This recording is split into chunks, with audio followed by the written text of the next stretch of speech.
Welcome to each one of you. We live in a time where chaos is common, problems seem perpetual, and circumstances are constantly changing. For many of us, life as we know it has been interrupted. Our schedules and routines have come to a grinding halt.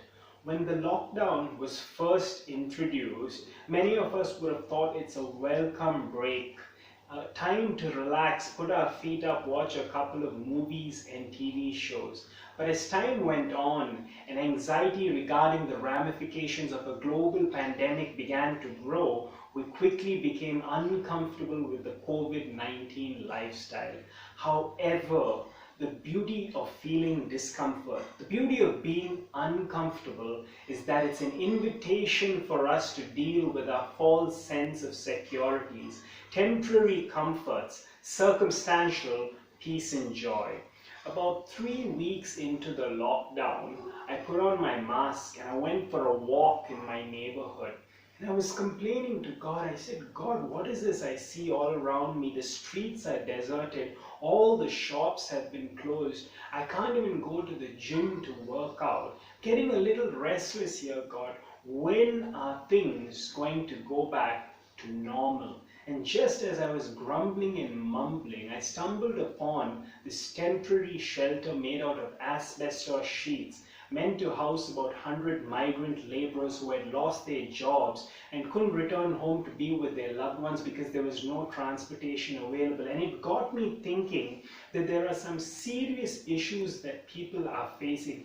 They're facing a genuine crisis, and here I am thinking about something as trivial as being unable to go to the gym. I asked God, I said, God, what is it you want me to feel in this moment? Am I supposed to feel guilty? And I think the lesson that God was trying to teach me is that I ought to keep my heart soft, that I ought to ensure that it's malleable, that I don't harden my heart because I saw what I saw. We have often experienced times when we're traveling in a car or riding a bike or maybe getting something to eat, when a beggar or a homeless person approaches us and asks us for some money or for some help. And if we're being honest, those kind of situations at times can be uncomfortable and make us feel a little bit easy. And for whatever reason, if you're not able to help the person in that present moment, we often are tempted to look the other way. We don't want to maintain eye contact. We think if we pretend that the person doesn't exist for long enough, they'll eventually get fed up and leave. We're trying to do everything we can to ensure that that experience is not embedded in our brains, etched in our minds.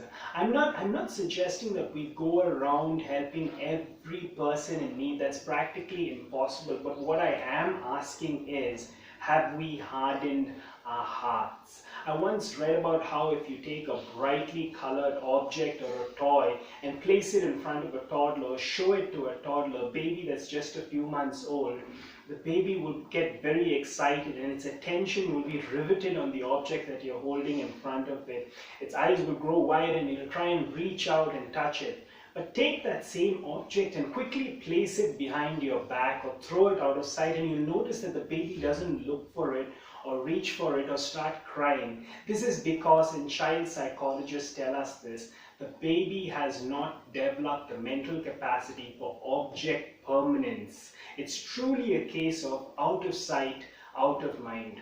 Unfortunately, as adults, we use the same tactic. We notice that there's so much of suffering and pain, and there are so many traumatic events happening in our world right now. But we try our best to put up this stoic attitude, push it all under the rug, out of sight, out of mind. I don't want it to break my heart. I don't want to think about all that's happening for too long. We are living in truly tumultuous times. There are many people who are not even able to have a proper funeral because their loved ones test positive for COVID-19. There's no closure. There are many people who are losing their jobs overnight. These are people who are highly experienced and qualified. They don't know how they're going to feed their families. A study found out that half of India cannot survive for more than a month without their salaries. Many people living hand to mouth. There are people who are committing suicide, famous people even, and there are people who are repudiating their faith in God. There are heinous crimes being committed in the name of race, religion, caste, and creed. And the one response that everybody seems to have to all the suffering that's going on in the world right now is their own personal opinion. Everybody has an opinion. Everybody is ready to point fingers and blame somebody and say, this is what went wrong. If that person did this, if this politician did that, we wouldn't have been facing this outcome or this tragedy. Everybody has an opinion.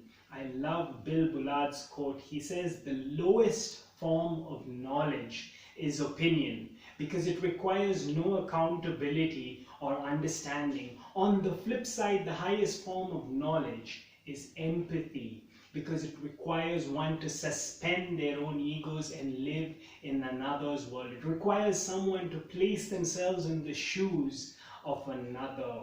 And someone might say, how is empathy the lowest form of knowledge, or how is it a form of knowledge? I don't think that's the point here. I think what he's trying to say is that the appropriate response to suffering is empathy. When someone is going through a really hard time, when they're going through a traumatic event, we ought to ensure that our response to them, our ministry towards them, is first aimed at the heart and then to the head. When somebody comes and tells us, I'm going through a really rough patch in my life, why is God allowing all this suffering? They're not asking us for cookie cutter answers. They're not asking us for a theodicy. They are asking us if they matter to us, if we care about them. The late Ravi Zacharias, in his book that he co-authored with Vince Vitale called Why Suffering, says this: in demanding an answer for the reality of suffering, the questioner is looking for an emotionally satisfying answer more than an intellectually fulfilling one. When we ensure that our hearts are malleable, our ministry becomes efficacious, and we'll notice that the people that we're ministering to are more receptive of the message that we're trying to give them. When they know that we genuinely care about them as a person, then we place ourselves in a vantage point where we're able to tell them the purpose for their pain.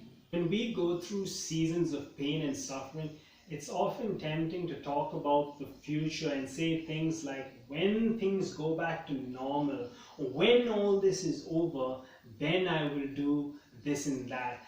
But I've learned slowly over the years to embrace the season that God has me in.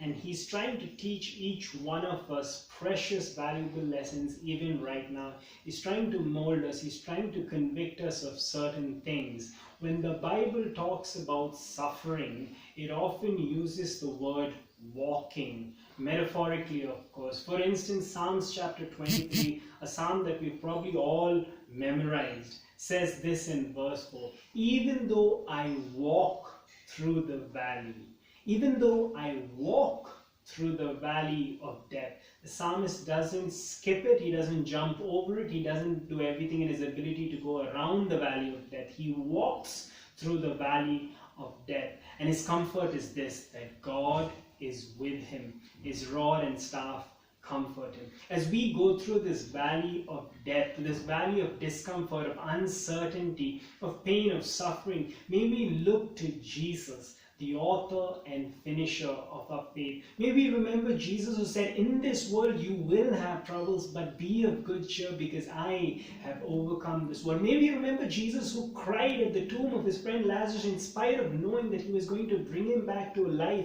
in a little while. May we remember Jesus who is at this moment interceding for each one of us at the right hand of the Father. As we go through this valley of pain, this valley of uncertainty, may we remember Emmanuel, God with us. I hope each one of you are doing okay, and I'll see you in the next one.